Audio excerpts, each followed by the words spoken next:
Hey, what's up, everybody? It's your AEW Dynamite post show for Wednesday, March 9th. Tonight on the show, Jeff Hardy makes his AEW debut. Scorpio Sky wins the TNT Championship, and Tully Blanchard gets fired.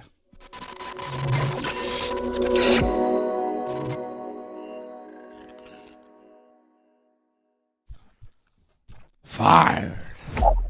They fired Tully Blanchard, Johnny. Fired. How are you? It's funny. It's funny when you mention that. It's like, to me, out of all the things that happened, it's like I kind of forgot about it because so many things happened tonight. Yeah, super eventful show tonight, right? AEW does the. I think I said it last week going into this pay-per-view. The go-home shows for their pay-per-view kind of not that great. They kind of stumble into the finish line, but the Dynamites after the pay-per-view are usually pretty good. Thank you, Doug. Shout out to Doug Hepburn. Shout out to Angelo Contagonis, members of the team, checking in tonight, watching us live. Doug just re-upped his membership. If you're not a member, join up. Become a member. What are you doing? Who else? Patrick C. Hamilton re-upped his membership. There you go. That's the core team right there. Thank you, guys. If you're not a member, become a member. What are you waiting for? Support the Ringside Report Network. We're here all the time. We're here after Raw. We're here after Dynamite. We're here after Smackdown. We're here after all the pay-per-views. We're here Thursday nights giving you winning picks for mixed martial arts. We're here after every WWE and AEW pay-per-view, and we're here during every UFC pay-per-view watching it with you like we did this past Saturday night. So we're here a lot for you on the Ringside Report Network. Support us. Let us know that you love us and you care. But Dynamite tonight, very eventful, John. They always do the most on these post-pay-per-view shows, right? They always bring you a lot. Usually a debut, some new storylines. The pay-per-view's kind of an end game. And then the show right after the pay-per-view, it's like, okay, here's what's coming up. Here's what's next in AEW. This is where we're going now. And we got a lot of that, right? It was fun. Yeah, I felt start to finish, this was probably the best episode of Dynamite we've seen this year, possibly in a while. Mm-hmm. Like, usually, like, there's some good moments here or there, but I thought consistently, start to finish, this was probably the best well-rounded show they've done. This year, yeah, you might be right. I'm not sure. I mean, it's hard to tell. You know, there have been a bunch of shows. I don't know how many Dynamites we've seen this year, but at least, I don't know, a dozen or so. I couldn't tell you if this was the best one, but it was pretty good. I liked it. Solid episode of Dynamite. I know we weren't on after Revolution on Sunday because I went to the WWE house show. I still haven't seen all of Revolution, to be quite honest with you. I saw most of it. I saw Moxley and Danielson. I saw the six-man with Sting. Sting jumping off that thing through the tables was crazy. I saw the Hangman Adam Cole match. I thought that was really good. I didn't see Britt Baker and Thunder Rosa. I still haven't seen the dog collar match. I know how it ended. I know what happened. I've seen highlights, but I'm going to go back and watch that because I know that was worth watching. Anything else that I missed, John, that I should go back and see from Revolution? I thought Jericho and Kingston was pretty good. Okay. Yeah, I've heard that was good. Was that the match of the night? What was the match of the night for you? I mean, Dog Collar, lived up to what it was supposed to be. Mm-hmm. I guess Jericho Kingston, for me, like, I liked it so much just because I didn't have high expectations for that. And it was like, to me, that was just a well-rounded match. And for that to be the opening match, like it almost stole the show almost. I like that Cole and Hangman match. I thought that was a really good main event. It's good. I thought it was a good match, but it reminded me a lot of Christian and Kenny, where it's like it's a good match, but I'm so damn tired at this point. It's really hard to appreciate it. Yeah. That's another thing with these AEW pay-per-views. They're so long. And I didn't sit through the whole thing on Sunday night because I went to the WWE show in Laval. And yeah, I did enjoy it, Angelo. It was fun. It's always good to see wrestling live. And I took my son to his first show. It was his first time going to a pro wrestling show, so that's really what it was about for me. That was fun. All right, let's get to the task at hand here tonight. AEW Dynamite. Johnny, you really like that Jericho-Eddie Kingston match. I like the promo tonight. I thought the promo was good. I like that opening segment from Dynamite. I thought they did a lot in the segment, but they did well. It was well-paced. It didn't feel too long. I know it was a long interview segment, but a lot of things were happening. They weren't boring, Like, it was a long promo segment, but I was entertained throughout. Jericho comes in. He talks about losing to Eddie Kingston, and it was one of his best matches ever. And Eddie Kingston brought something out of him that he thought that he didn't have anymore. And Jericho says, I refused to shake Eddie's hand at the pay-per-view, and I'm disappointed in myself, and I regret that, and I want to shake his hand now, so come out, Eddie Kingston. And Eddie Kingston comes out, and he says, last Friday before the match, I wanted to go out drinking and forget my problems because I was nervous about the match. I was afraid of the match. The crowd was whatting Eddie Kingston, and he stopped them from doing that. That was pretty good. Kingston says he cried after his match, and you can make fun of him all you want for crying, but he'll still beat you up. And I'm not sure about that. Eddie Kingston, to me, like, his wrestling doesn't lend himself to a guy that's a shooter. He might be tough and all, and he might be able to throw hands, maybe, but when Eddie Kingston is like, "Oh, I'll beat you up," I don't buy it, Like, I know you like the match, John, but that finisher, I saw the finish that he used. What the hell was that? The thing that he made Jericho tap out to? Like, don't tell me that you're this ass kicker and you can fight for real and that's your finishing submission hold. Like, that's not a move. Try applying that to somebody who's not letting you. It would be impossible. You can't. That's not a wrestling move. That's not a real submission hold. It's just like, I like Eddie Kingston, but the way he wrestles, I'm kind of like, yeah, I don't believe you, man. Like, that's not a real submission. Give me a real... Like, Bryan Danielson looks like a guy who could kick somebody's ass. Just the way he wrestles, he clearly knows how to move around the ring. I don't think Eddie Kingston's been on actual wrestling mats ever in his life. I don't know if he's got any kind of amateur wrestling, but, like, him talking about being an ass kicker and a tough guy, it's like, he's a guy that... I know a lot of guys like Eddie Kingston. They're kind of fat. And they think that they're tough because they haven't actually had to prove it. And maybe they have against guys half their size and they think that they're actually good at fighting, but they've never stepped foot in a real fighting gym and they're just kind of thuggish, but they don't actually have any real skills to back up the trash talk. I know guys like this. They're like, oh, I could kick anybody's ass. I'm like, yeah, but prove it. And they can't because it's bullshit, And I feel that with Eddie Kingston. Like, he's kind of a phony tough guy. And a lot of the wrestling fans buy into it because they're not tough at all. So they see Eddie Kingston and they think, yeah, he's tough. But I see the shape he's in, and then I see some of the moves he uses, and I'm like, I don't really believe you, man. Like, I don't know.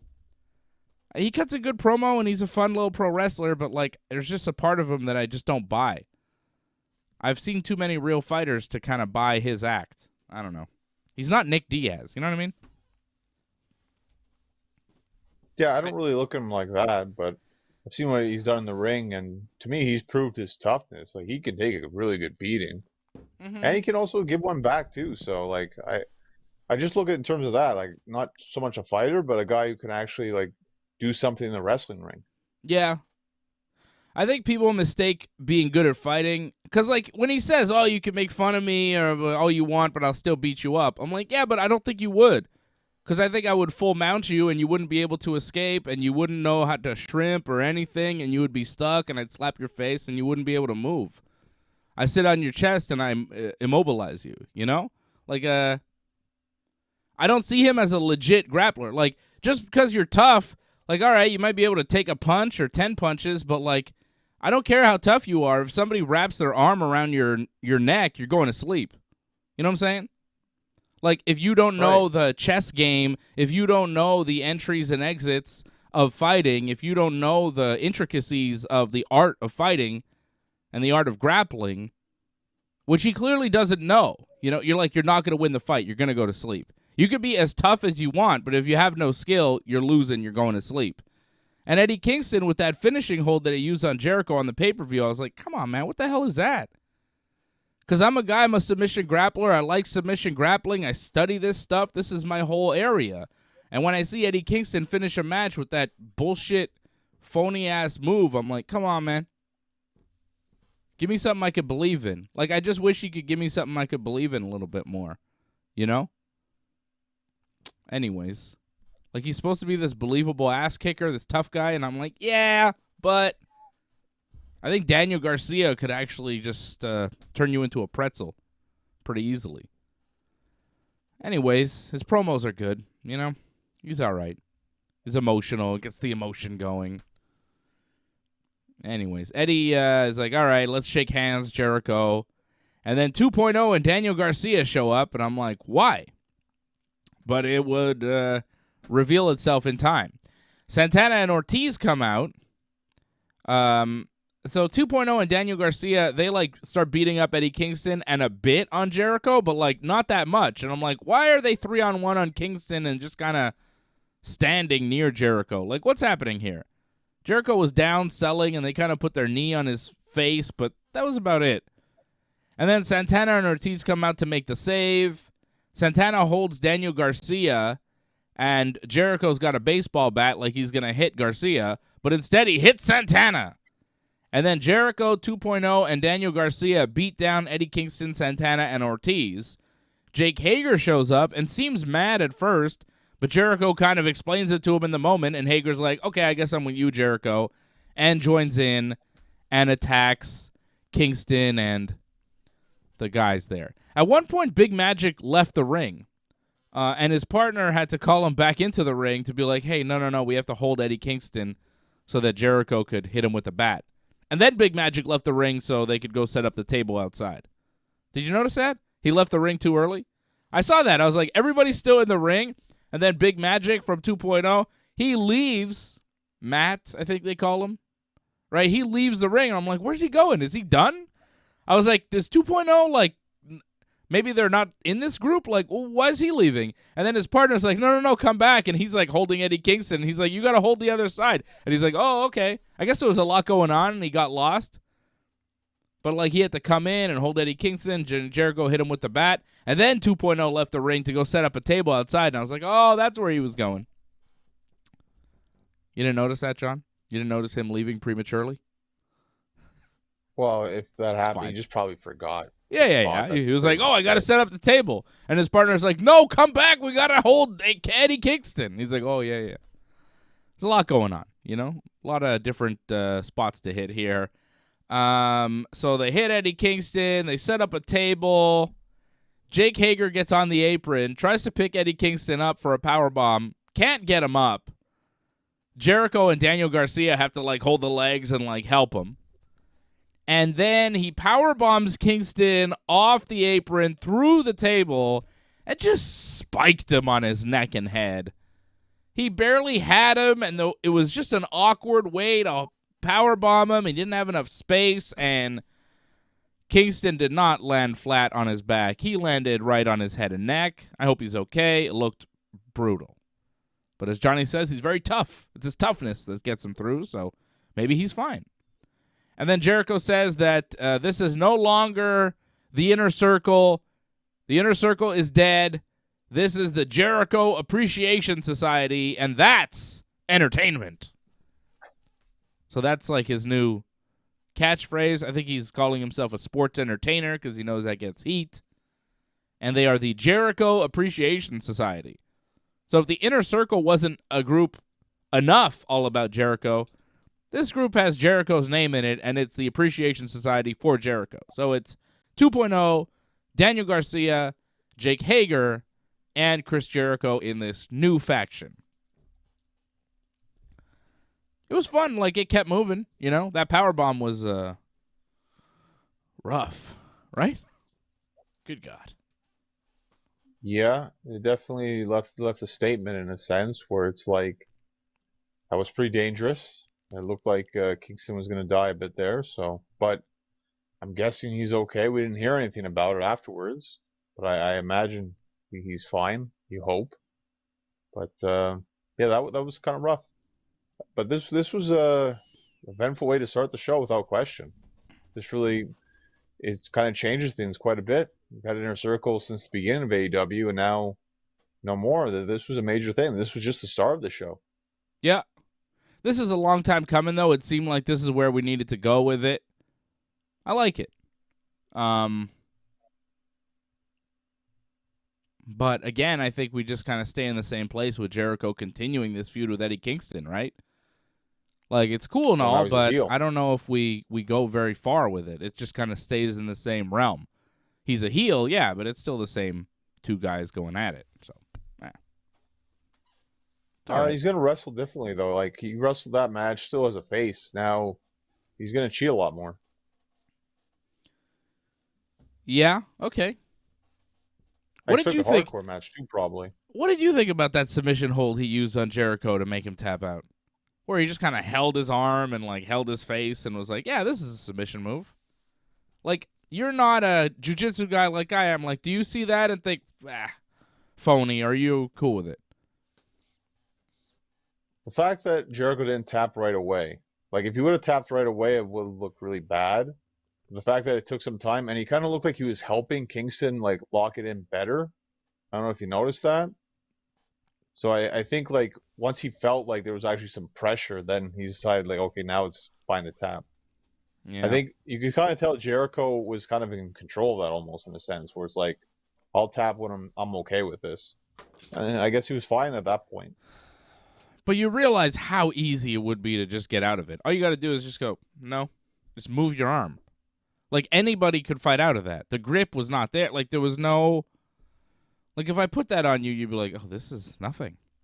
You know? Like, you've not seen that in the UFC. You'd never see that in a real fight. It's just so unbelievable as a submission hold. Like, you know, if I put you in a Boston Crab, it would hurt. You might tap out.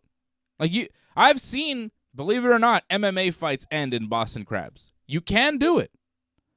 Right, I've seen it too, yeah. Not in the UFC, but it's happened, you know? Like, there are things in wrestling that are just pro wrestling moves that actually work. What Eddie Kingston did does not work in any real kind of sense. So as a real grappler, when I see shit like that, I think, well, no. You know, like, it takes me out of it. You could have a great match, but if you finish with a submission hold that's just so phony that would never work on anybody in a million years, it's hard for me to believe in it, you know, and it kills the finish.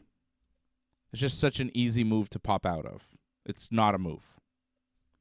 Anyways, Jericho is the new leader of his new group. They have been a group since the beginning of AEW, and now the Inner Circle is no more.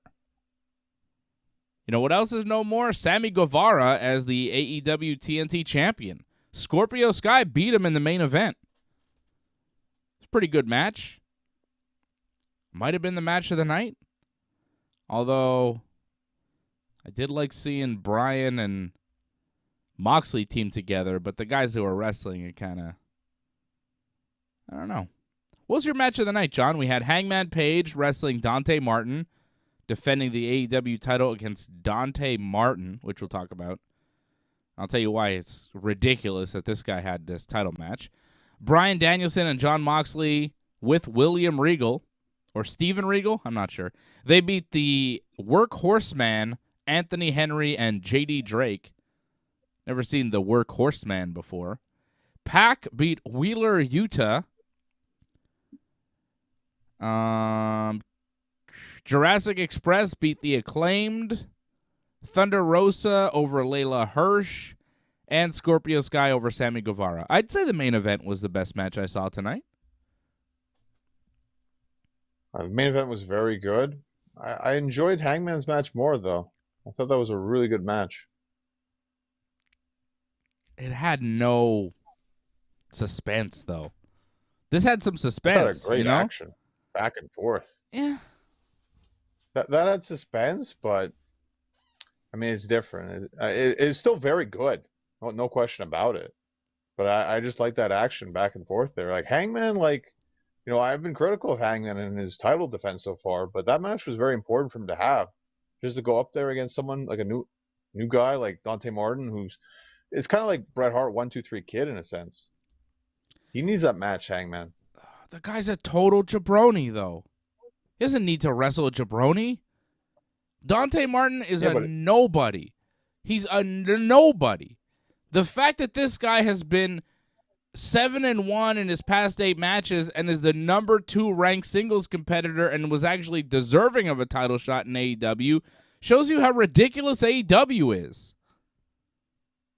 You can't have this guy as one of your top guys representing in this type of way. Even if he's not a main eventer and he's not a top guy, tonight he was presented as the number 2 ranked challenger and got a world title shot against your champion in the opening match. Your champion's working the opening match against a jobber? Like, what the hell is that? I'm getting heated, John. I got to take off my jacket. It's making me upset. Dante Martin is a total jabroni. But we've seen Hangman in the opening match before. Hangman and Bryan was the opening matches before. Yeah, they've done this where they put the main event but it first, doesn't so feel jabroni-ish when it's Bryan and Hangman. When it's Hangman against this jabroni-ass Dante Martin, I'm like, huh? And the fact that this guy, got himself to the number 2 contender. When I saw that they announced this on Twitter, I was like, come on, bro. Makes AEW look so amateur. You have this jabroni-ass guy, this skinny, vanilla, boring-ass wrestler, little flippy guy, dime a dozen, Dante Martin. Come on, man. Don't tell me there's not a million guys that wrestle like him.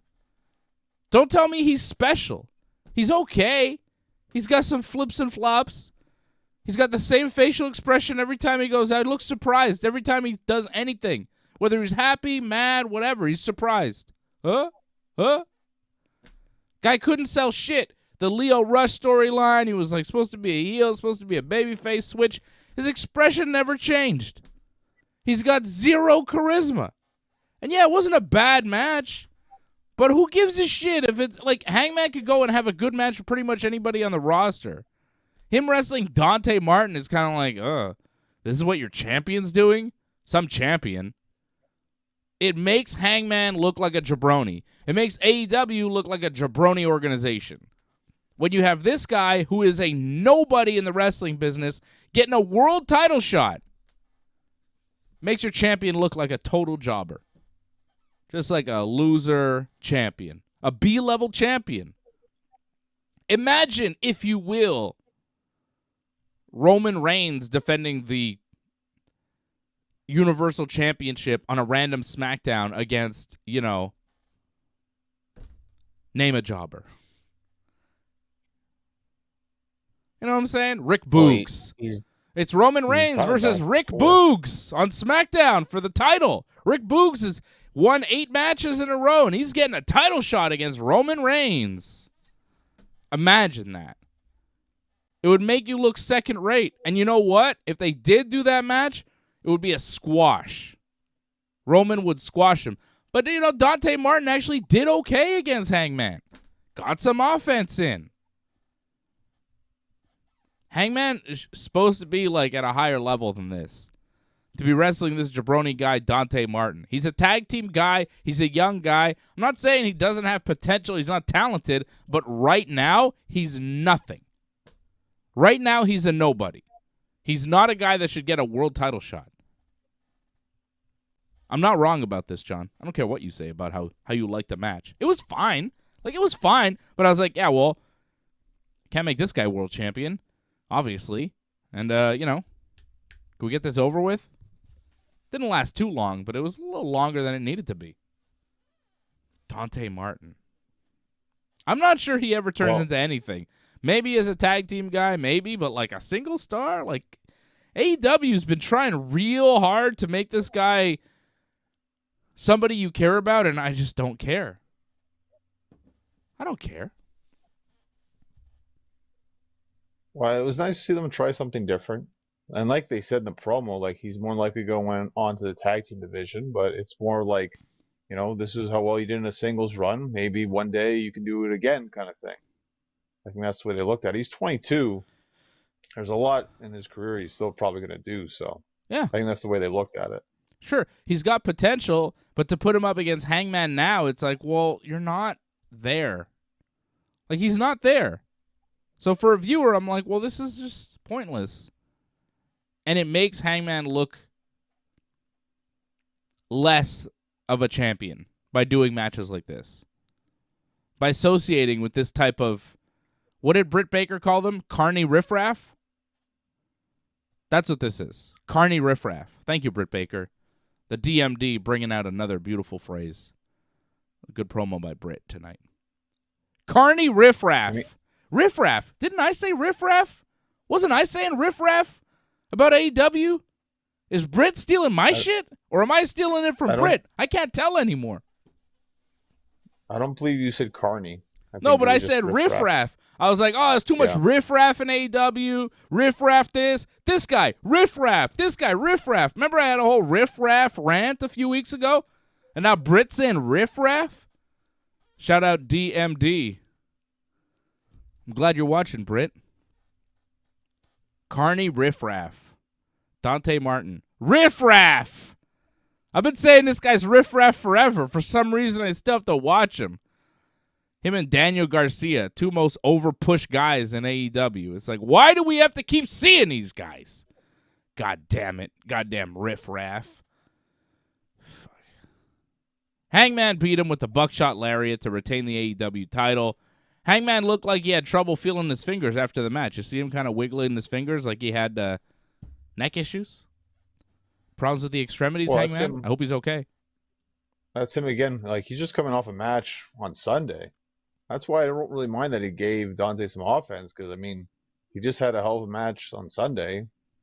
He's not 100%, and I think Adam Cole even kind of stated that, too. Like, he took a lot out of him. Yeah, and he did. It was a hell of a match on Sunday. Like, that was good. That was a match that Hangman should have against, a big win and a good match against a top-level player, a former champion.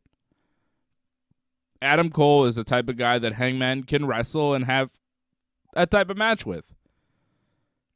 It's not the big match that I was hoping for the pay-per-view, but it's something. I can't believe that they're putting fucking Bryan Danielson in a tag team and just forgetting about the world title and all that shit. Like, what? Really? Well, damn, after man. the Regal promo, I can understand. Why? Because Regal's good? Like, what do you mean? That Regal promo, wow. Yeah, okay. That was amazing. Just how emotional that got. Yeah, but what does that have to do with a tag team? I don't have to be a tag team just because Regal cuts a good promo.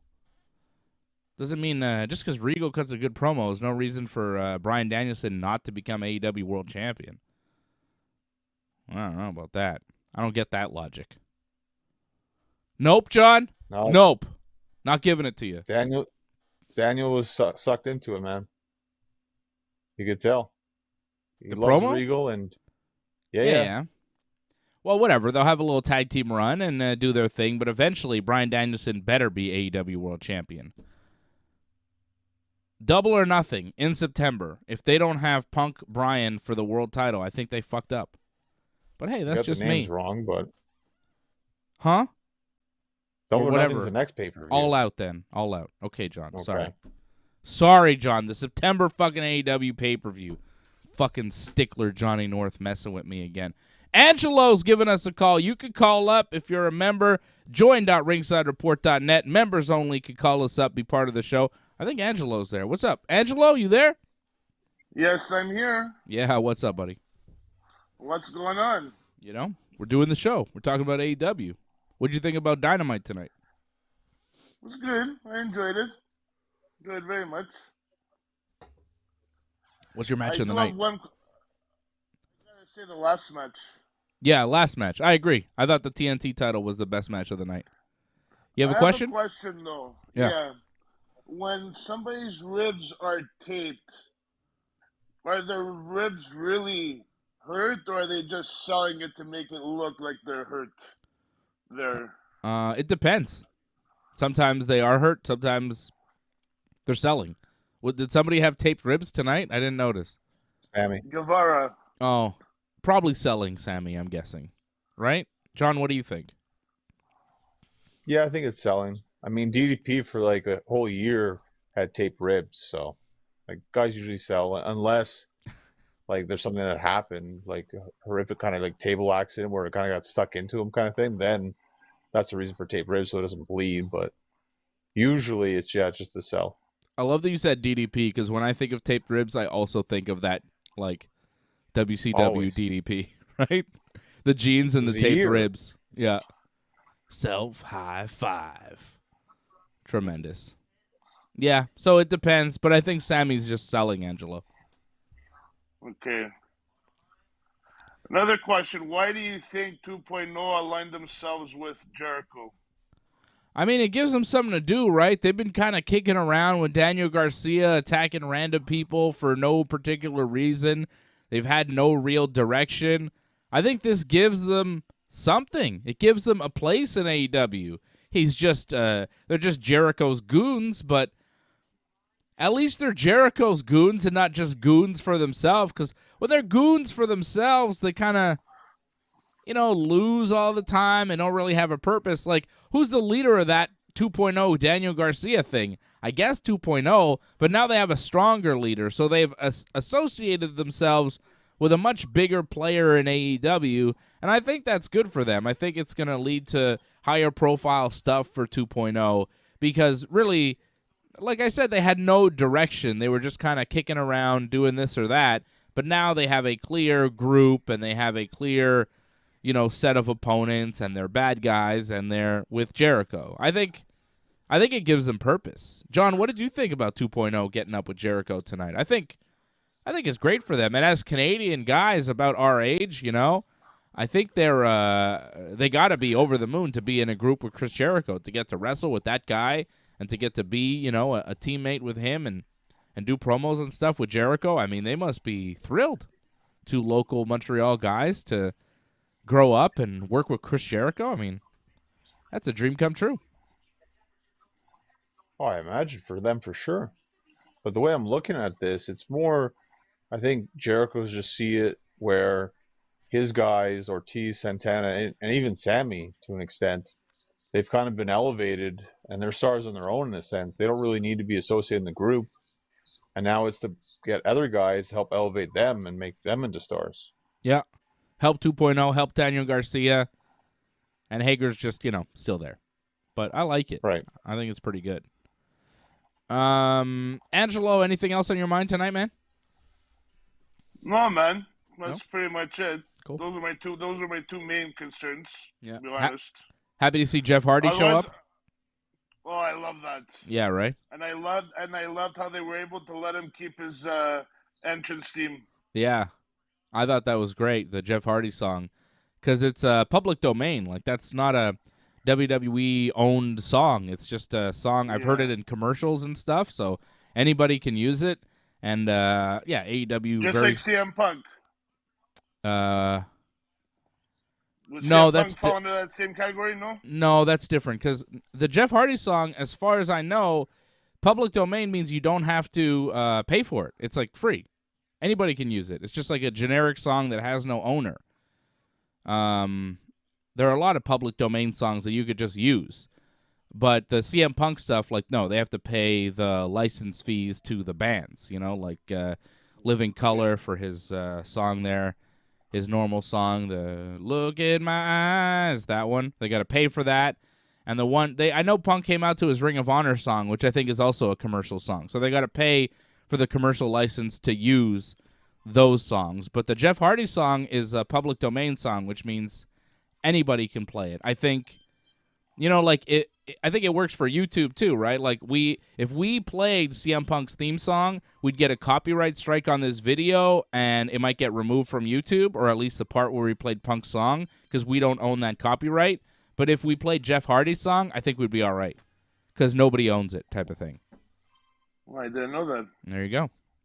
Well, these are the kinds of things that I know about, and that's why you watch the Ringside Report Network, right? I guess so. There you go. I guess so. That's right, man. You never know what you might learn on the AEW Dynamite post show. Angelo, my man, thank you very much for No calling problem. in. Gonna It's go always catch great. The game now. The what? The game. What game? Habs game starting in 10 minutes. Oh yeah. Late start tonight. Yeah. Oh. All right. Well, I hope they win for you, Angelo. Keep your eyes on the game, Johnny, too, man. After this.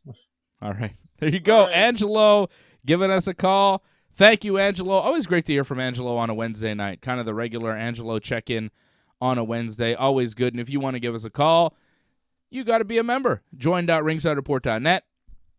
And then you go on the main page, on the YouTube page, if you are a member, and the instructions are there to call in.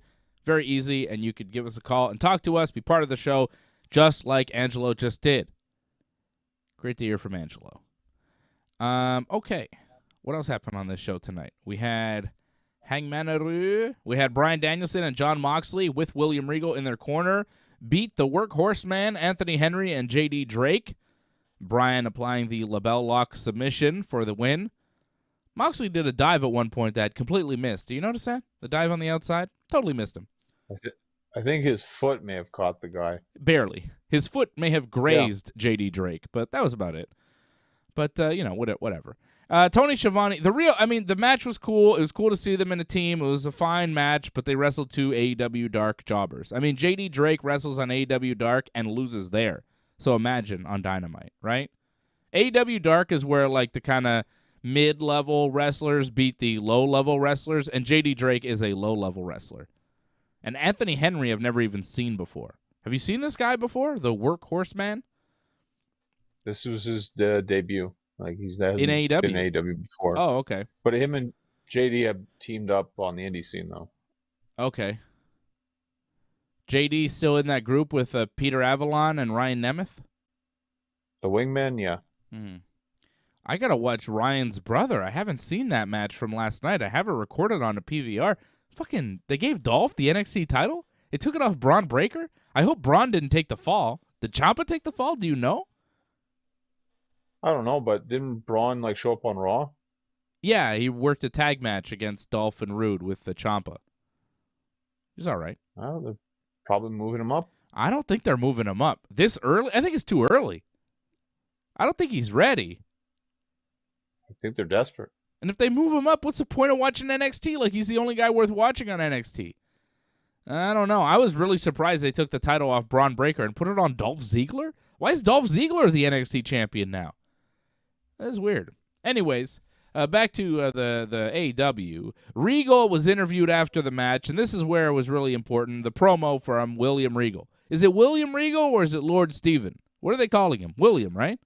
They call him William. I guess because they can, and because more people at this point know him more as William because he's been William longer than he was Steven. I guess he has been. I don't know. He's always Lord Steven Regal to me. The William Regal feels like a WWE thing. Lord Steven feels like his original name, but that's just kind of how I first saw him. So long ago. Yeah, I'm old, That's John. the problem. We're old guys. Well, but he made mention of that in his promo that people knew about him, but only because like they knew about Bryan Danielson kind of thing. Yeah. So it kind of shows you how outdated we are. Yeah, I mean, I remember his tag team with Dave Taylor in WCW, you know? I mean, Regal was a legit wrestler. Like, we're old. We remember him in WCW being, you know, a top talent. Go back and watch his match at Goldberg, you know? That was great. That was classic. Well, that's what he was kind of referring to when he was talking about Tony a bit, how Tony, like, helped him out. 29 years since he first came to America, and he said Tony Schiavone, you know, he helped him quite a bit. And he got emotional. Regal teared up a little bit. And he said, he's 53 now, and he's lived a hard life through battles in the ring and battles with himself. And he says time is ticking, and he doesn't know how much time he's got left. He says, obviously, he's no longer required in his old job, and he checked out of the wrestling business for 2 months. And then he heard that his friend of 21 years mentioned his name on AEW, Bryan Danielson. Regal went on and on about Bryan Danielson always keeping his name alive throughout the years. And Bryan is the wrestler that he should have been, the perfect wrestler, but he had too many demons. And, of course, Bryan doesn't have those demons, and he became the great wrestler that Regal always wishes he could be. Regal says Bryan became everything he could never be, and he has so much respect for Bryan, and he went on and on about Bryan, and then he's like, and 11 years ago I met Moxley, and he's pretty good too. Like, he really didn't say that much about Moxley. He's like, we put each other through hell for a year. I don't even know what the hell he was talking about, and that was it. Right? Yeah, well, he kind of mentioned that he's a bit of a rebel, and I'm sure there was a lot of headbutting because obviously difference of opinions and what wrestling is and what you should do in a ring. I imagine there was a lot of headaches with that. Yeah. But wasn't it odd? Like, Regal, he's really into this tag team. And he's like 10 minutes on Bryan and then like 2 sentences about Moxley. Bryan's been my friend for 21 years. He's the perfect wrestler. He's the best. And Moxley's a rebel. He's all right. Didn't seem like he really cared that much. But Regal and Bryan, they do have this deep connection that's gone on for so many years, but anyway, it was a really good promo from Regal. I just thought it was funny how he was like, and Moxley, he's all right. He's sadistic, And he's like, don't mess with us, and you'll see some great stuff, and if you mess with us, you're going to be in trouble. So it looks like Regal is going to be leading Bryan and Moxley through the tag team division till eventually they show up and beat the Jurassic Boys for the tag team titles. That's how I see it playing out. Well, if they're still tag team champions at the time. Well, I think they should be. Like, I think the Jurassic Boys are the perfect team for Moxley and Bryan to just beat the hell out of and take the belts off. And it would mean less for them to become... I think Bryan and Moxley should become champions in the next 6 weeks. At the most. Is the pay-per-view really in 6 weeks? I don't know about that. Do you have to put it on pay-per-view? Goddamn, man. They don't have to beat these guys on pay-per-view. Beat them on TV. Defend on pay-per-view against a real tag team. How about Bryan and Moxley against FTR? I don't need to see goddamn Bryan and Jurassic Express on pay-per-view. These Jurassic Express guys are subpar. I'm not interested in those guys.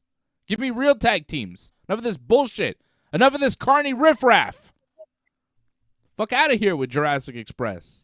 Get the belts off these guys. Give them to Bryan and Moxley, and let's get on with this tag team division where the grown men are fucking wrestling in it and not the flippy fucking children and their giant dinosaur botch machine. Fuck out of here. So it's funny you said. I thought they had a good match tonight, though, against the Acclaim. The Acclaimed are great. I mean, it takes two to tango. Nah. The Acclaimed are great. Well, Jungle Boy's pretty good. I'm hard on Jungle Boy because he's charisma vacuum. But, Luchasaurus, he fucks up a lot. He fucks up too much to be a tag team champion on TV. There's only one set of tag team champions in AEW. They have a very stacked tag team division. For these two guys to be the tag team champions is just a joke. I'm sorry. You got Red Dragon, you've got FTR, you got Santana and Ortiz. Now you've got Moxley and Bryan. Like, come on. The Bucks. There's other guys here. Let's move on.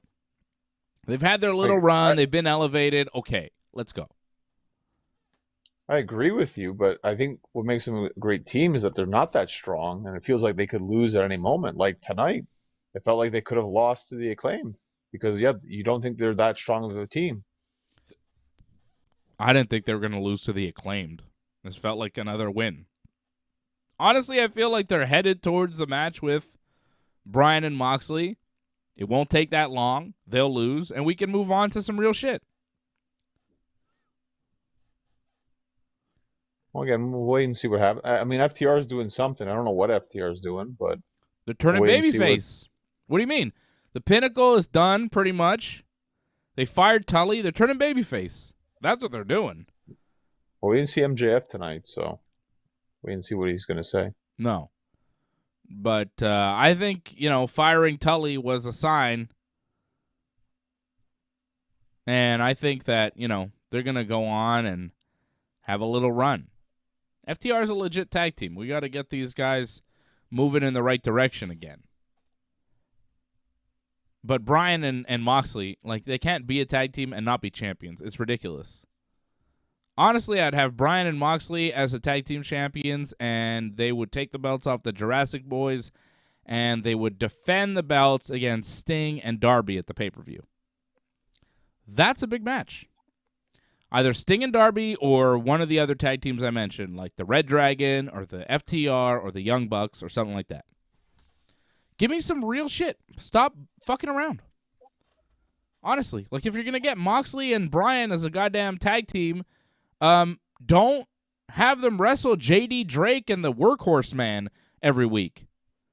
Step up next week, step up the week after, tag team championship. Stop waiting. Pay-per-view's in May. We're not going to wait all that time. Let's go. You're going to need a couple more wins than that, but as long as they're going to be wrestling on probably Rampage, maybe some Darks, yeah, they'll be able to get those victories. Now the Hardy Boys are there. Ooh. That's a pay-per-view match. You know what I'm saying? How the hell are the Jurassic Boys the tag team champions? We got the Hardy Boys. You got the FTR. You got the Bucks. You got Moxley and Bryan. Look at all these tag teams. And these Jungle Boys are going to be tag team champion? Come on, man. You could do Hardys versus Bryan and Mox for the tag belts at a pay-per-view. Jeez. Hardys, Bryan, Mox, Young Bucks, triple threat tag team match for the tag team titles at the next pay-per-view. What? Come on. What? I think the Hardys are going to be a little bit busy. There's quite a few teams they're going to be facing first. The Hardys? Yeah. They're going to do a retirement tour with guys? Oh, they got to face Butcher and Blade and the private parties? Right. Maybe Andrade and some man? Yeah. Boring. This is the thing, man. Too much riffraff. Too much riffraff. They've got good parts, but then they've got all this other bullshit, and it's riffraff. Riffraff. Yeah, but the private party thing they have, because Matt Hardy was with them so long, there has to be a blow-off match for that. Yeah, one blow-off match, but it doesn't have to be a series of blow-off matches, because honestly, they were together for so long, but they were in the background and nobody gave a shit. The AHFO or whatever the fuck. Get out of here with that. It was bad. It never worked. You don't have to do a blow-off match for a thing that no one was into. If this was a thing that people were invested in, okay, do a few matches, do a series, do whatever. But, it was a story. It sucked. Let's have a match, and let's on to the next. We waste too much time in AEW with shit no one cares about. No one cares. I really think in terms of a big pay-per-view match, if you're going to get something from the Hardys, I think the only thing right away you'd get is probably the Bucks and the Hardys. Yeah. Well, I'm fine with that. But I think past that, the Hardys are going to do a lot more. The Hardys are going to be a tag team in AEW, and they're going to be fun to watch. Adam Cole is going to have a 6-man tag next week against Hangman and Friends. And Cole's yes, next week, we'll see if you can find friends. I'm going to have 2 of my friends that are one of the best tag teams in the world, and they're my friends. They're not yours, Hangman. So he's teasing the Young Bucks. It seems like Adam Cole is talking about the Young Bucks, but he doesn't say their name outright. And then later on, the Dark Order is backstage, and Hangman shows up, and he apologizes for pushing Alex Reynolds during the match at the pay-per-view, saying, I got heated, I don't know, I lost my mind for a second. And Johnny Hungy says it's okay, and he wonders, who your partners are going to be, Hangman, for next week. Is it going to be maybe 5 and Anna Jay, maybe me and Silver? What's it, me and Reynolds? What's it going to be? And Hangman's oh, it's actually, I saw Jungle Boy and Luchasaurus, and they wanted another shot at the Young Bucks, so I gave them the match. Sorry, guys. And Hungy's like, yeah, it's cool, but the Dark Order, you could tell. They're, like, disappointed that Hangman has forgot about them and kind of taken them for granted once again.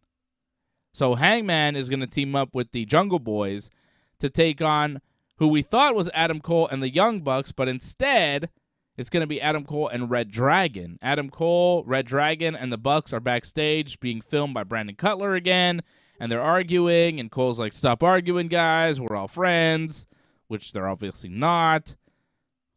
Like, again, like, clearly Red Dragon and the Young Bucks don't like each other. How long do we wait until they say, oh, fuck it, let's wrestle? You know, like, how many weeks are we going to sit like, will they, won't they, will they, won't they? They will. Like, let's just go. We know. You know what I mean? Like, it's just kind of wasted time. And I know they're trying to build whatever, but it's built already. We know. They don't like each other. They're fighting over the love of Adam Cole.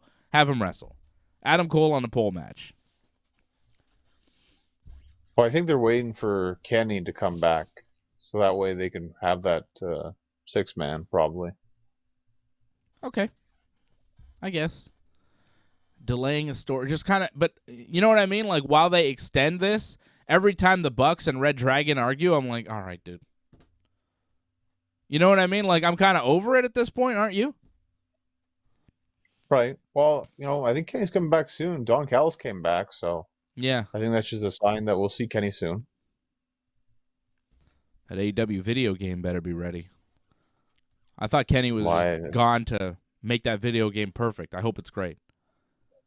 A lot of hopes on that video game. No? Have you seen anything lately? I haven't No. heard anything lately, so No, I've seen it's nothing. never a good sign. No. You never know. You never know. I heard good things about the WWE game, the new one. Apparently it's pretty good, but I'm not interested. I'm not. I don't know. I don't need to play I don't like the 2K WWE games. Apparently this one's better than they have been, but I'm still not that into it. And it's not on the Switch, so what do I care? I could get it. I have a PS4, but I never play it, so whatever. Anyways, Adam Cole tells him to stop arguing, and he says, you know, my teammates next week, they live rent-free in Hangman's Head, and they're two of my best friends.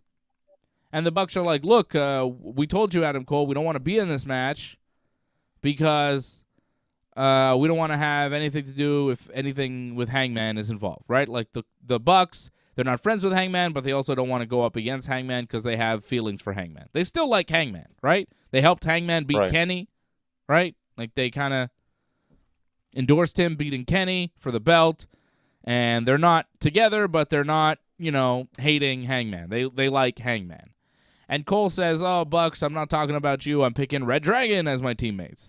And I thought it would be really funny. Honestly, funny and a new wrinkle to the story. If Adam Cole instead, you know, if the Bucks are like, oh, you know, we're not going to be your tag team partners.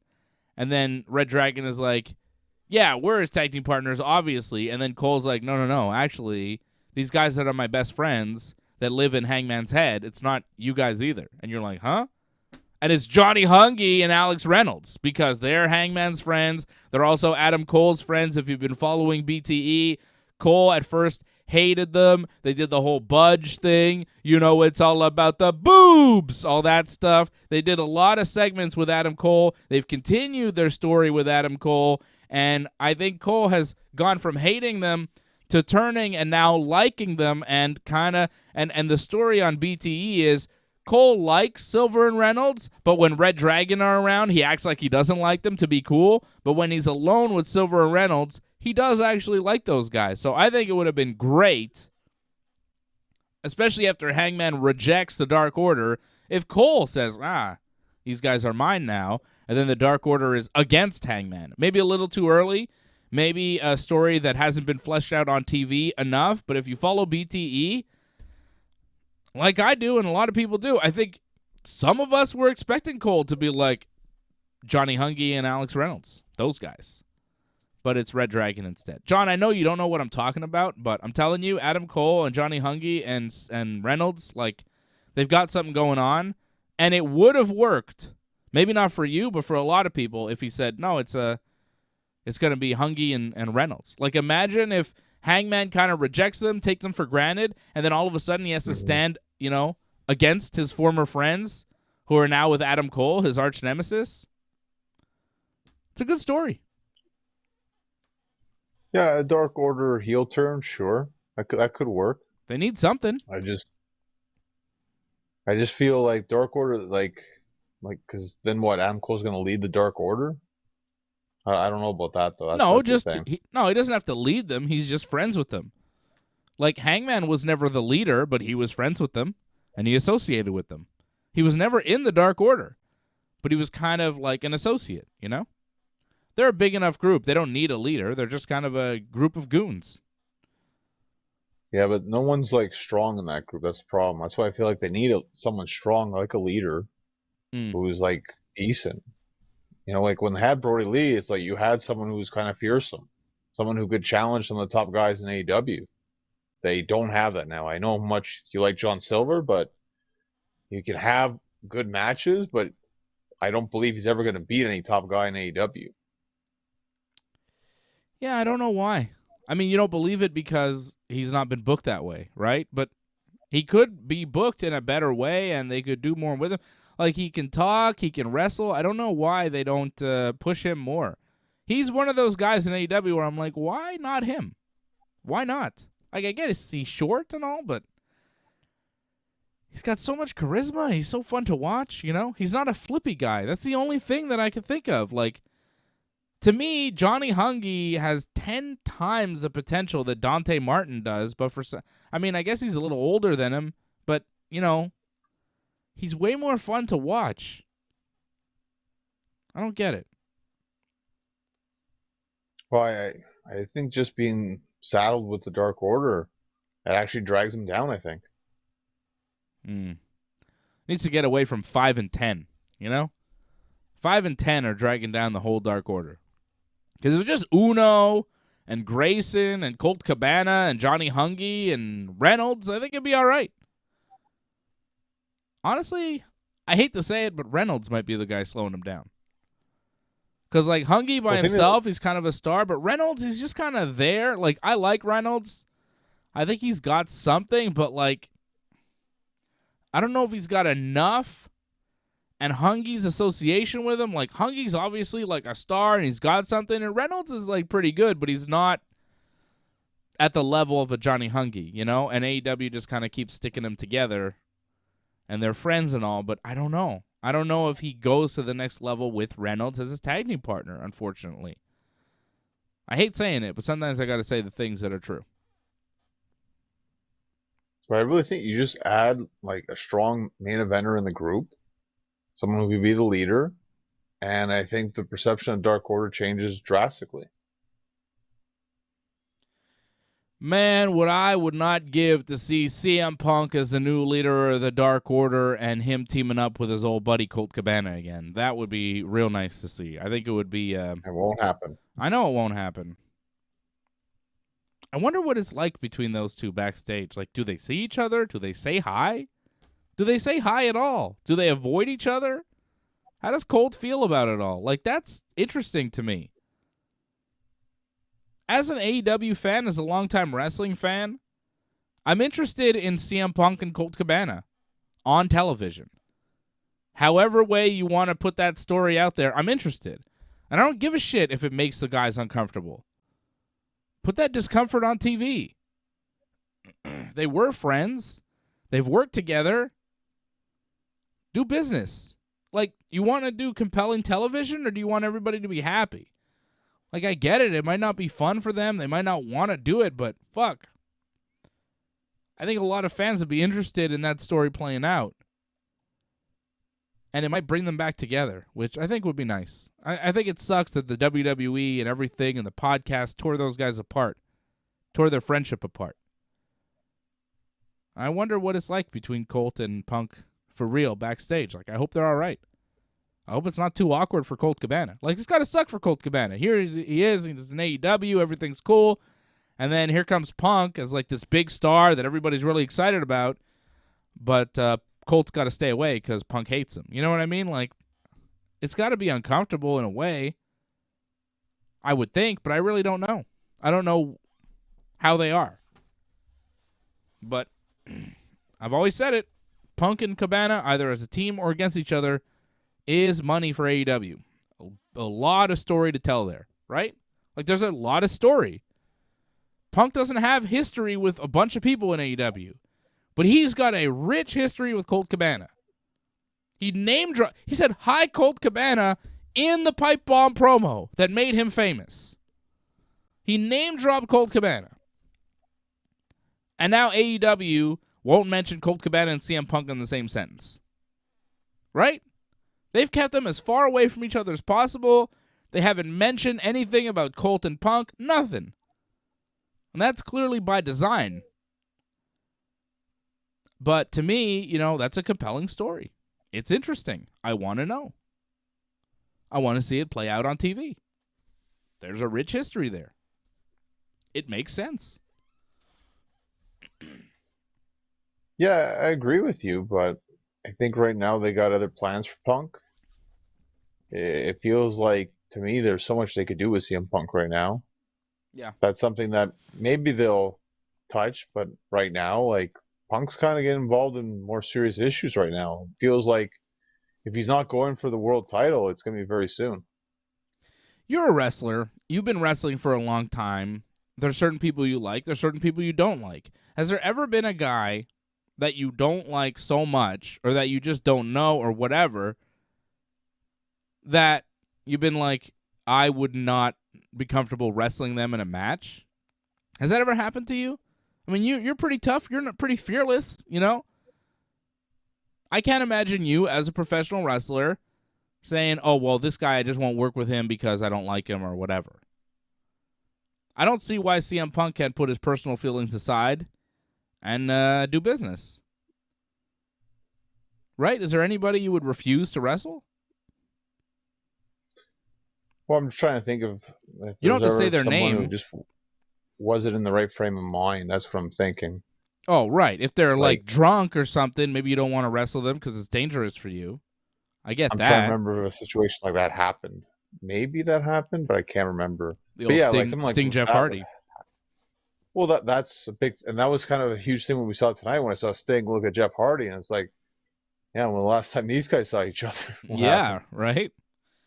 Yeah, but you would there's nobody that you have a personal beef with so much that you would just not wrestle them. So I feel like Punk and Colt could figure it out and do something. But honestly, them teaming up, that, though, that's a big thing. Sure, it's bigger and whatever, and they suit each other, and it was a whole thing. But I think it would be cathartic for a lot of wrestling fans to see them together. I think it would make a lot of people happy, Because to me, I think of Punk and Cabana as a team, a unit, a friendship, They were so tight. When Punk left WWE, whose podcast did he go on? Colt Cabana's. Probably shouldn't have. Caused a lot of problems. But, When you're that's angry, that's who he went to. Sure. But he went to Colt. You know what I mean? Like, he could have gone to anybody to tell his story, but he went to his friend Colt because he felt comfortable with Colt. And then WWE sued him and Colt. And then Punk said that he'd pay for Colt's legal fees, but he didn't. So then Colt sued Punk for those legal fees, and their friendship disintegrated. It sucks when money in the WWE can tear two friends apart. You know what I mean? Like, it was just money in the WWE and all sorts of shit that tore those guys apart that were really close friends before the podcast. It sucks. Pac beat Wheeler Yuta tonight. I don't even have a comment. Like, yeah, okay. It happened. It wasn't a bad match. It was all right, No, it was fine. It was what it was. But I just don't care. Andrade, Jose, Private Party, Butcher, Blade, and Matt Hardy all in the ring. Andrade wants to know why Matt Hardy isn't wearing a suit. And Matt says when he wears the suit, it turns him into an asshole. And then Andrade wants to vote Matt out of the AHFO. Was this about the suit? I didn't understand half the shit Andrade was saying. You don't wear a suit. You got to get out of here. Like, what the hell was he saying?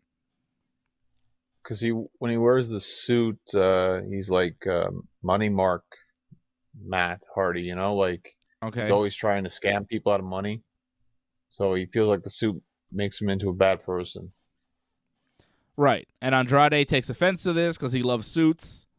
So he wants to get Matt Hardy out of this group, and they decide to have a vote. Private Party and Matt Hardy vote for him to stay.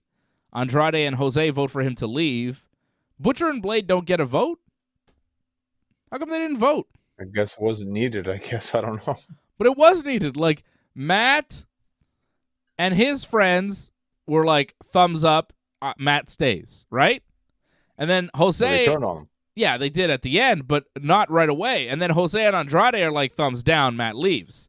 So it was like 3-2, but what about Butcher and Blade? Like, they could have been the tiebreaker. Well, not the tiebreaker, but they could have been involved. I don't understand why they didn't get to vote. I don't get that. It doesn't make a lot of sense.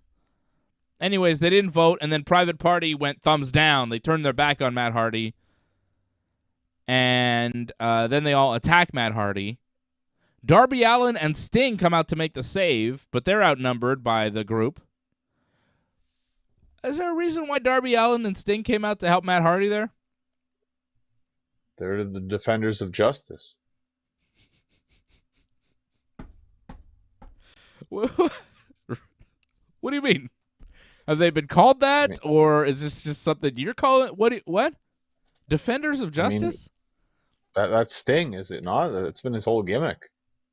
It's been the whole thing about Sting being the Crow, like coming back and defeating the NWO against all odds, coming and saving TNA from the evil of Jeff Jarrett. I mean, that's Sting. Okay. I'm not really buying that, but there's no reason, right? Like, they have no association with Matt Hardy. Oh, I guess they do have a beef with Andrade, right? Because they wrestled him at the pay-per-view. Right, okay. Yeah. Okay. I forgot. Because it was Andrade, Matt Hardy, and Isaiah, right? Right. Yep. Yeah. So Darby and Sting come out to help Matt Hardy now, but they get beat up. And then, of course, Jeff Hardy, Brother Nero, he comes out. He saves the day, hits the swanton on the Blade, and the Hardys are back together, and they kind of had a bit of a face-off with Darby and Sting. Is that where they go first? Do they deal with Private Party and Butcher and Blade real quick and then enter into a program against Darby and Sting? Jeff Hardy, of course, has that history with Sting. Jeff and Darby is a match that we thought would happen. It makes a lot of sense. Very similar characters. I could see it. I wouldn't mind. I could see it. I just don't think we're going to see it right away. And to me, it's like if you see that, that's either a pay-per-view or it's for like a championship. Yeah, I could see a pay-per-view. Doug Hepburn says, was Jay White one and done with AEW? It seems like it. I think he's an Impact now, right? I think it just, like, the dates worked out kind of good for them. Like, because apparently Tony Khan didn't want to have, like, two people, because I guess he messed up his tweet about the whole, like, Forbidden Door. Right. Because Keith Lee couldn't bend the Forbidden Door because he just got released. So it doesn't work. So he had to make up to the fans for that, and that's why they got Jay White. But that wasn't really his original plan. So I think it worked because Jay White was doing Impact. So yeah, I think Jay White was just one done, but he won. That's nice for him. Yeah. It's kind of weird though. You bring somebody in, he beats one of your guys, and then he leaves. Not usually what you do in wrestling, but okay. Usually if a guy's going to come in for one match, he's going to do the JOB and then leave, right? Usually. Shows that you're open to do business later on, good faith possibly with that. Mm-hmm. Yeah. Swerve is in AEW now, and he'll make his debut on Rampage against Tony Nese, saying, hey, we wrestled a lot on Fridays. Let's wrestle again. Of course, they used to tape 205 Live on Fridays after SmackDown, so that's what they're referring to in case you were wondering. I had to wonder for a second. I was like, oh, they're talking about 205 Live. Yikes. You sure you want to bring that up? Maybe forget about that. Maybe forget that ever happened. But no. You know what I mean? Like, it's kind of a, hey, remember when we were Total Jobbers? Remember when we were totally useless and WWE didn't give a shit about us? Yeah. Let's do the same thing in AEW. No. Like, how about not? But, okay. I like Swerve, though. I think he's got a lot of attitude. He's got, a good promo, good wrestling. He's got everything going. He showed that attitude, too, in the promo tonight. Like, he's got something, He's got charisma.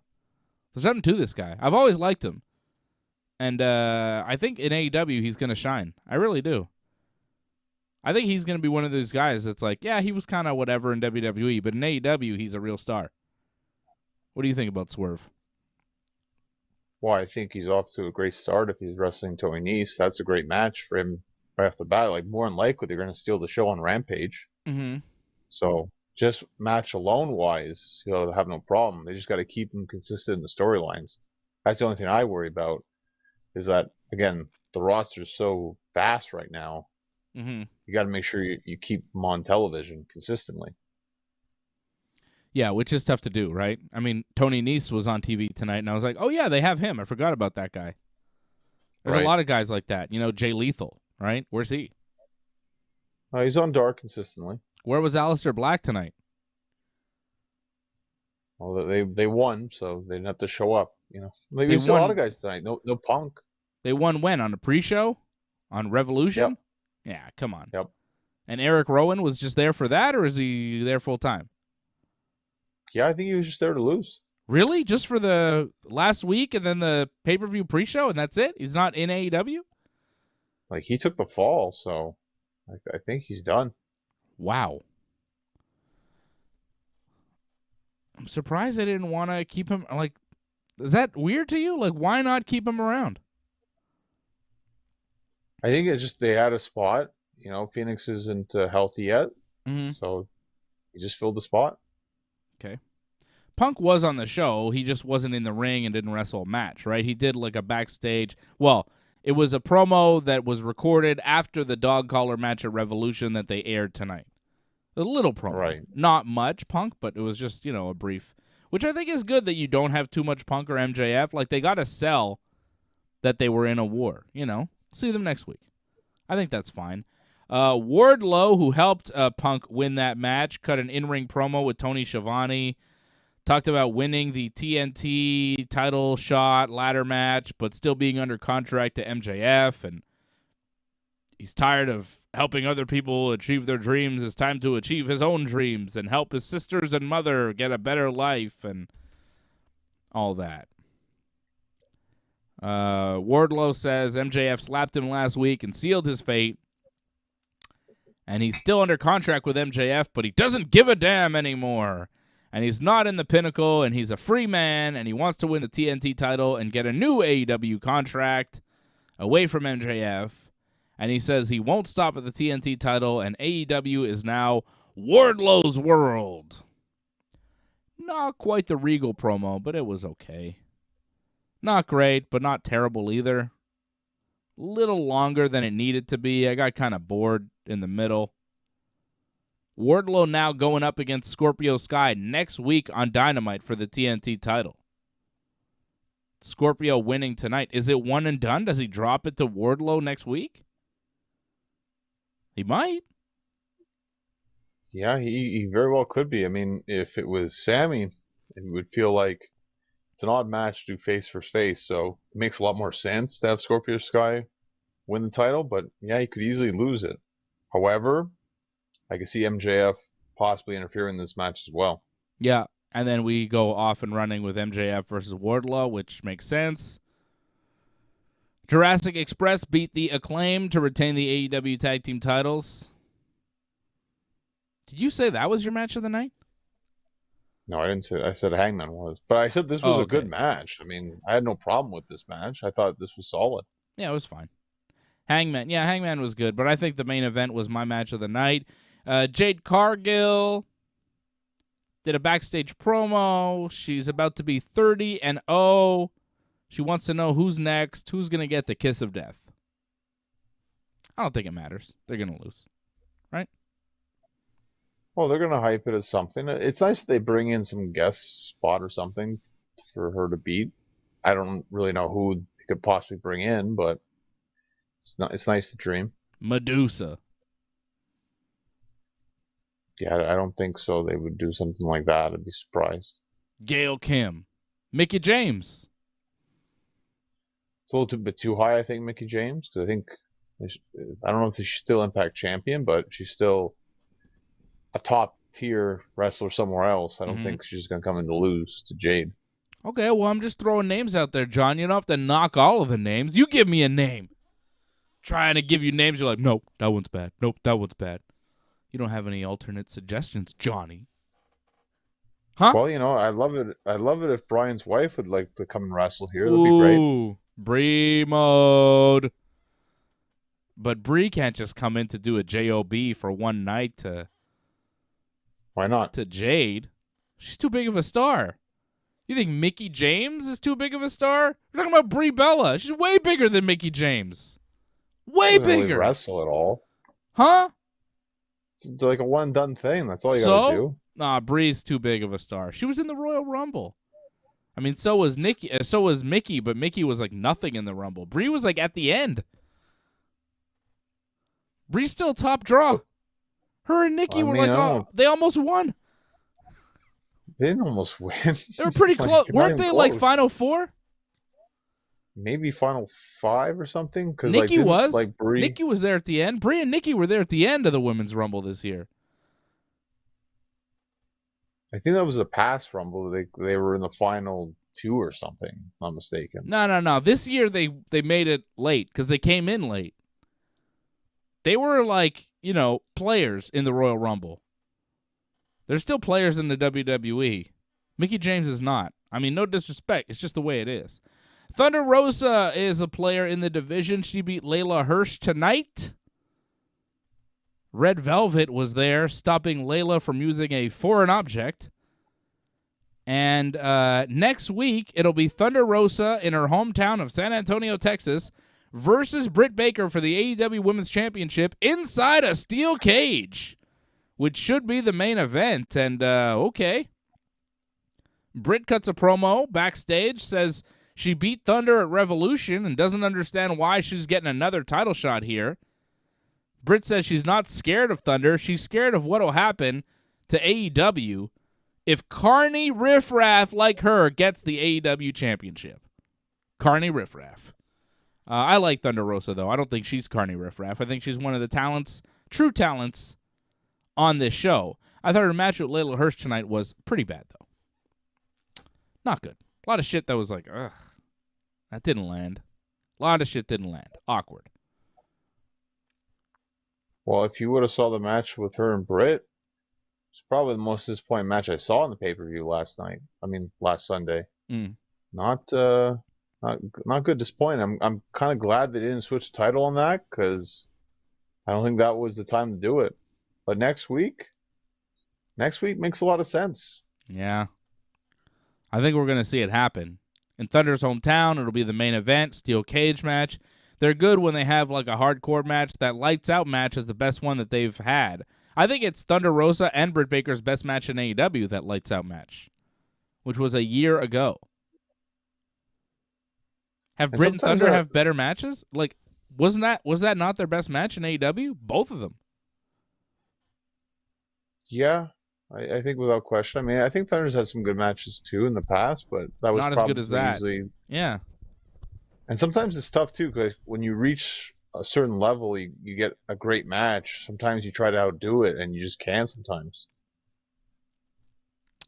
We'll see what they do in the steel cage, but I'm predicting Thunder Rosa, new champion next week. That's what I think. We had a new champion tonight. Scorpio Sky beat Sami Guevara in the main event. It was my match of the night.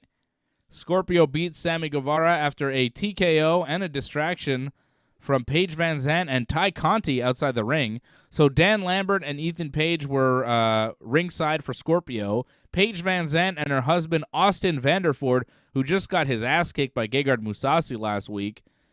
Paige and Austin were ringside in seats. Sami at one point does a 450 off the top rope through a table. Scorpio moves, and Sami just crashes. 630. Yeah, whatever the hell that was. It was multiple flips in the air. I didn't count the rotations. Johnny Geometry over there trying to tell me about all the rotations, the angles of the goddamn thing. Gotta give Sami his credit, man. Like, he's very good. Sami did a 1080 flip through 10 tables tonight and nearly died, but he was fine. But so he hits the 450, 630, 1080, however many flips he did, crashes through the table. And then we go to commercial break, and Ty Conti comes out to check on Sami, and the doctor's checking on Sami, and they do this whole thing throughout the commercial break, and they start walking Sami to the back. They basically stop the match, but Sami decides to go back to the match. He doesn't want to lose the title this way, but he still lost the title. Paige Van Zandt and Ty Conti have a brief kind of confrontation ringside. Sami hit his finisher, the GTH, but Scorpio rolled away, so he avoided the pinfall. And when he did that, I thought, oh, Scorpio just avoided the finish. This is interesting. Sami went for a shooting star press. Scorpio put his knees up.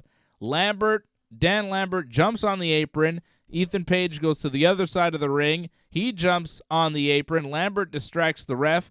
Page goes to go into the ring, but Ty Conti grabs his foot and stops him.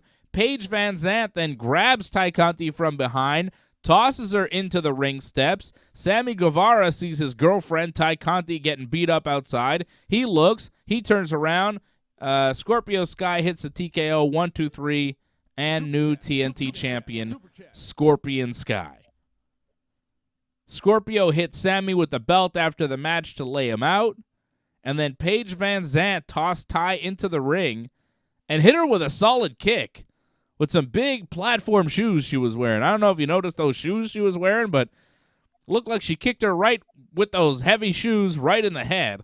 Nice kick from Paige Van Zandt. I don't know how much she pulled that kick. And then Paige Van Zandt signed her AEW contract with the paper on Ty Conti's butt as she lay there on top of Sammy Guevara, a broken heap. Okay. Paige Van Zandt is in, and she was going to feud with Brandy, but Brandy's gone for now. And Ty Conti is going to be the first victim for Paige Van Zandt. Good match. Didn't mind the post-match stuff. It was brief. They got the job done. And now Paige Van Zandt is fully involved. I like the kick. I don't know what her match is going to be like with Ty Conti. Probably a clusterfuck, but hey. I'm here for it. I'm down. Good match with Sami and Scorpio, though. They did a good job. Well, I thought they did a good job of putting over Paige quite a bit, making her into a bigger deal. Like, they made it seem like because of her, pretty much, there was a title change. So right away, she hasn't wrestled a match, but she's already made a difference in AEW. And I think her match with Ty might be actually pretty good as long as they keep it simple. Like we've seen in the past, like that's what you really should do just with guys that, I guess girls like aren't really familiar with wrestling. Mm-hmm. Just keep it simple. Yeah, but is Ty good enough to carry Paige with a simple match? You know, like that's all well and good when Cody Rhodes is in there or whoever, you know, but Ty Conti is not the most seasoned veteran. For her to carry Paige Van Zandt in her first match, it's a little risky. Well, I thought Ty and Jade had started pretty good. Like the first 5 minutes was fine, and then it went off the rails a bit. It was because Ty's got some bad ideas where it's like I got to do everything. I don't know if Sammy's to blame or something, or just the mentality of I got to do all my moves. And you don't have to do all your moves, you know, just the moves that make sense for the match, really. So as long as like they keep that match simple and it just stays towards a story base instead of like let's hit everything we can possibly do in our arsenal kind of match, they'll be okay as long as they just stay to a story kind of match. We'll see what they do. I think they'll have a match at some point in the future. I know what we're doing next week. It'll be Adam Cole and Red Dragon against Hangman Page and the Jungle Boys. On Dynamite next week, Thunder Rosa versus Britt Baker in a steel cage for the AEW Women's World title. Should be the main event. Wardlow will also challenge Scorpio Sky for the TNT title. That's going to be a big one. Do we see two title changes next week? I mean, probably not, right? Yeah, probably just one. Yeah, I don't. If we see any MJF, like that's the out on that one, you know. Yeah. MJF is a good out to not have Wardlow win, but Wardlow has been booked so strong. You need something like that, interference, to help him not win. But Right. yeah, Thunder, Britt's been champion for a while. Steel cage match, Thunder's hometown. Thunder lost the pay-per-view match. They throw in this match tonight with Layla Hirsch for a title shot. It's like, okay, they're setting something up here for next week. It seems like Thunder Rosa is going to be the next the next AEW Women's Champion. And I'm fine with that. I think Thunder Rosa is very good. So, I think she deserves a run with the belt. Britt's had a nice run. Let's give Thunder a try. If it was ever going to be somebody else in the AEW division to take the belt off Britt, it was going to be Thunder Rosa. You know, I think Thunder was the best choice outside of Britt Baker to be the champion. Right. You kind of saw this coming. I mean, if anything, it's kind of great that they let this build for a bit, and it wasn't just one match. It took a second match to finally get it done. So I'm fine with that, and it'll boost up the ratings for next week. So I think it's a win for a lot of people. I'm looking forward to it. Steel cage match, that'll be fun. And, of course, coming up Friday night on Rampage, Johnny and I will be watching Rampage with you here Friday night, 10 p.m. Eastern Time on the Ringside Report Network. Jamie Hayter versus Mercedes Martinez. Darby Allin versus Mark Quinn. Swerve Strickland versus Tony Nese. And Keith Lee versus QT Marshall. Look forward to seeing Keith Lee in action once again. That'll be coming up on Friday night on Rampage. Doug Hepburn dropping a super chat. He says, Johnny Geometry, new gimmick? Could be. Could be. Look at you with all your angles. Thank you, Doug. Thank you to Harold Schneider dropping a super chat with the coffee emoji. Thank you, Harold. And John, do you want a spoiler for the hockey? Do you care? You want to know what's happening? It's 1-1. I didn't even wait till you answered. Sorry. 1-1. Do you know who scored? No. Lex? Somebody said Lex, I think. Okay, well, that's probably for the other team. It's not for Montreal, but...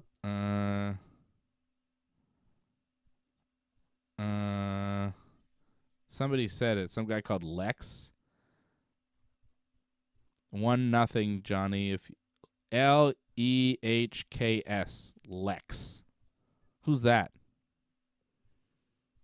I'd have to look it up. Lekkonen, there you go. Who's he? Who does he play for? Oh, he's Montreal. That's good. It's a good thing. I don't know. Honestly, I find hockey very boring. I don't like hockey. Well, I think if it's you need boring. to sleep, it's good to turn on. Nah, I got other things that'll help me sleep. It's called Indica. I don't need to watch hockey. That's just too boring. Indica is fine with me. And those who know what the hell I'm talking about. And Doug Hepburn says he finally got a Chris Jericho figure to complete his Inner Circle collection, and then they break up. Well, that sucks, Doug. I could show you the new figs. What's more now? I don't know about that. Look at these ones. I got these bend and bash things here, John. Look at this. Okay. It stretches. He's got a stretchy arm. It's like a Stretch Armstrong wrestling toy. This is Rey Mysterio. Huh. Look at him. He's got the one eye. It's like one-eyed Rey. See that? He's got the one Way eye too patch. jacked. Well, whatever. They're all wrestling toys are super jacked. But do you see his eye, John? Look at his eye. It's got the eye patch on it. Can you see that? Yeah, I can see it. Eye patch Rey. And then, of course, your favorite, Johnny. It's John Cena! Doot, doot, doot, doot. All right. Yeah, looks like crap. It's okay. And then we've got the head of the table, the big dog, the tribal chief, Roman Reigns, with the head of the table T-shirt on, which shows you that these are recent. Even though they have Cena and Rock, you're like, what are these, old? No, it's got head of the table Roman, so it's obviously made some point this year. And then the Rock, the Brahma Bull, the People's Champ. There's the Dwayne. Nice. Yeah, That's so good. the bend and bash, stretchy WWE figures that I found today. Very happy to find these. That's about it, John. I found those. I found a new Batmobile for my Batmobile collection. Look at this tiny thing. Tiny. Little old-timey Batmobile from the 60s. Anyways. That's what I'm up to. Finding little gimmicks and shit. You got anything, John? What do you got for me? We're done. We are, but we're on the road to WrestleMania still, and we're building towards that. Shaping up quite nicely, I think, WrestleMania.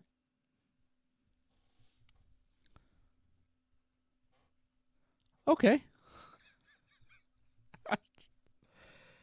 You don't find, or what?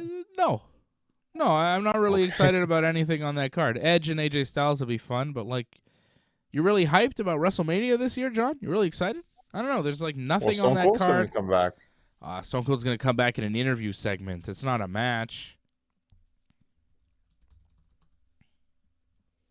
Still in Texas. He's coming back for an interview segment. Remember his last interview segment that he had at WrestleMania with Piper? That was great. Yeah, all right, but it's not anything we haven't seen from Stone Cold. He comes in, hits a stunner, does a beer bash, talks a bit, goes home. It's like typical Stone Cold stuff that he's always done since he's retired. Since he retired, he comes back once in a while, does a promo, does a beer bash, hits a stunner, goes home. Arrive, raise hell, leave. And it's like, yeah, okay, cool, but it's not a match. I'd be more excited if this was a match. It's not a match. It's an interview segment. I'm not interested. It's the same old from Stone Cold. He does the same thing all the time. Right, but he's going to be doing with Kevin Owens.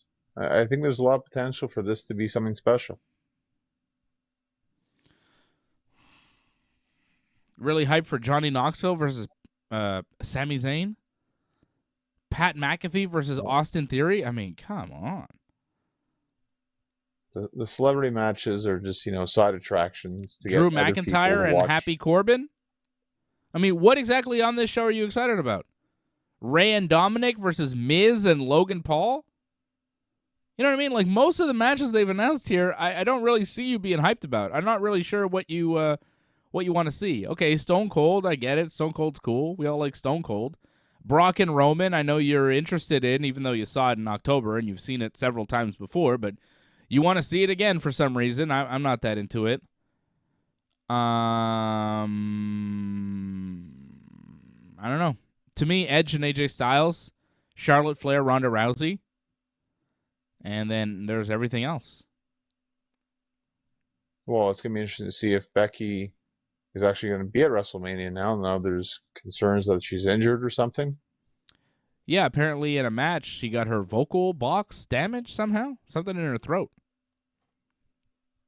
And she looks like she's in rough shape right now. Oh, she's all right. But I think the match is going to happen. They added a stipulation for it on Raw. What stipulation? Bianca is not allowed to use her hair as a weapon. Makes it kind of more fair in a sense. I guess.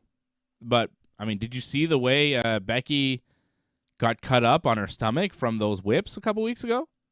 It's amazing. Well, it happened to Sasha at last year's WrestleMania, no? She didn't appear to be cut like Becky was. You see the cuts on Becky's stomach? Like, Sasha got whipped, but Becky got really whipped. I don't know. I don't remember Sasha being as damaged from the whip. I remember there was a mark, but I imagine Becky took it more because that was the whole point of trying to sell the match, I think. Mm-hmm. Well, that's it. It did really sell. It helped sell the feud. It was like, damn, Bianca's done damage, but now the hair is banned. So I think the match does happen. It is advertised for the Saturday Mania.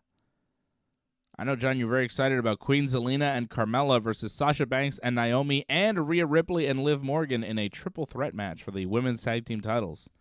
That one just got added this week. Wow. Well, that's not done yet, though. I'm sure you believe that's going to be turned to a four corners. Probably another team to be added.